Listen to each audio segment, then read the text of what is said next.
Assalamualaikum warahmatullahi wabarakatuh. Akkam nagaa fayyaa jirtu ilmaan Oromoodha. Warreen Itoophiyaa keessa jirtan dhaloota fuudhaan aappii kanatti akka fayyadaman asumaan isin gaafadhaan isin jaa. Warahmatullahi wabarakatuh. Akkam nagaa fayyaa jirtu ilmaan Oromoo.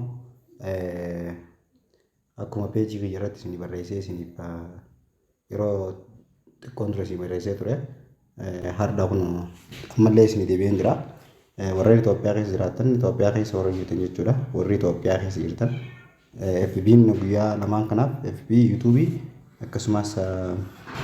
takka warra wifi qabu malee ordaataadhaan fayyadamu hin dalagu ture wantiini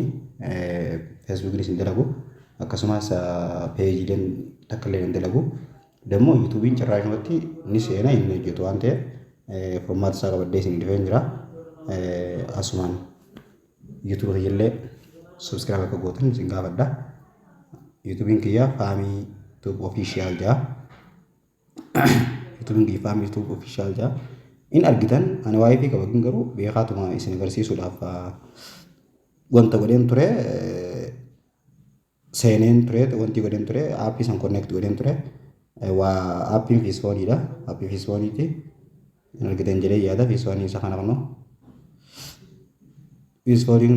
diimaa isa kana in argitan jedhee yaada aappii kana aappii fiisfoon jiru kunoo isa kana aappii kana in argitan jedhee yaada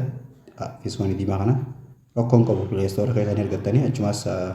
barbaachisaa ta'e liinkii isaa diskiripshinii viidiyoo kanaa jala isiniif hin kaaya achiin hordofuu dandeessanii achirraa gabbifattanii fayyadamuu dandeessanii isin jaa galatooma amma gara barnoota keenyaatti adeemnu aappiin isaa argamu jettan pileestoora keessa illee ni jira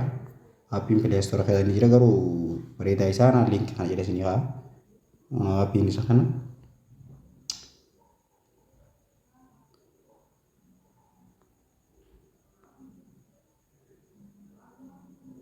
asitti pileestoora keessa irra seentanii pileestoorii irra seentanii waan bakka kana fiisfoon jettanii itti barreessan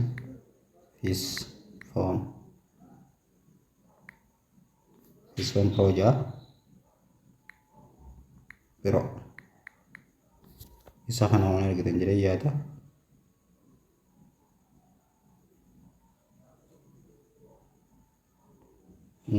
isa kanadha fiisfoon proojaa asirratti akka jettanii gabbifattanii isa kana waan anigaa buusee waan jiruuf namada buusuun akka eessisu aappiilee nanja waan ta'eef isa kana kun aappiilee nanja animmoo aappiilee godhee isin galisa jechuudha aappiilee godhadhaa garuu aappiilee godhuu mana barbaachisu naa hojjechaa jira waan ta'eef aappiilee godhuu naaf eessisu gabbuufattanii akka gabbuufattaniin keessa seentanii baakiin isaa kun waqaala kanaan jira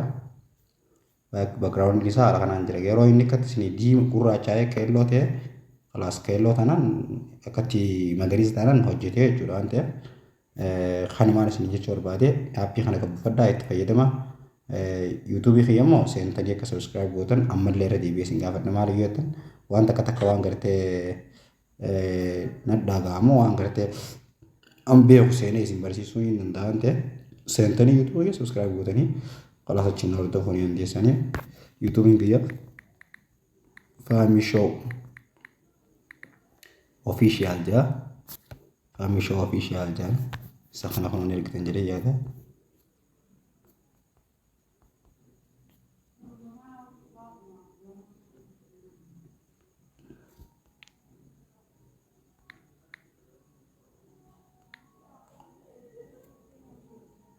mana yuutuubiin kiyya isa kana YouTubein kiyya isa kana waan ta'eef asii seentanii subscribe goonuu dandeessan isin jabbileen kiyya waaddaa jabeessaan waan danda'urraa isin garsiisa alaas YouTubein kiyya isa kana waan faamii official jaa isa kana subscribe akka gootan asumaan isin gaafadhaa subscribe yeroo gootanitti mallattoo notificationaaf ta'uu ture jirtu san gaddootanii battallatti wanti dangalakkeessu akka isin bira dhufu waan akka isin bira dhufuuf waa hunda yeroo nan gadhiisarraa atattamaan isin bira waan ga'uuf notificationii fuulduraatti mallattoo bilbila fakkaatu san gaddootanii seet all bakka iddoo qabdanii all viidiyoo kan jiru iddoo qabdanii takkanaatiin isin hin jaa jabaadhaa waan kan beeyin irraa barannee kan beekuu irraa barree kan beeyinaa barsiifnu isin hin jaa baay baay